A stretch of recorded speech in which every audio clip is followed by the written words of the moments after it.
Next, let's talk about the self-diagnosis pattern. This is a single-channel, one-of-one pattern, but it also has built-in self-test. The hardware is just a single CPU, but the software has the primary functionality as well as a set of self-test libraries. The pro for this pattern is that it is very inexpensive hardware because it's just a single CPU. Another pro for this is that it is suitable for low-SIL applications. As long as the hardware fails very infrequently compared to the requirement for safety integrity, it's okay to use this pattern. This pattern is explicitly permitted by IEC 6730, which is a consumer appliance safety standard.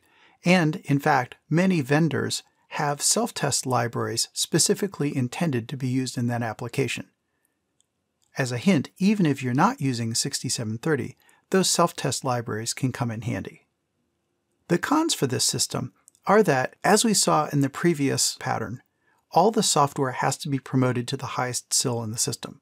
So if there's any single function at SIL 2, then all the software, including the self-test libraries, needs to be implemented at SIL 2.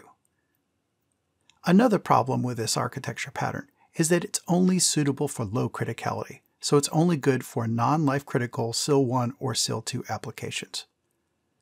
Self-test does not provide high criticality safety. So if you have SIL 3 or SIL 4, you cannot use this pattern. It is unsafe to do so. And that's because, as a single CPU, if a failure does occur, the system will fail active, meaning many failures are unsafe.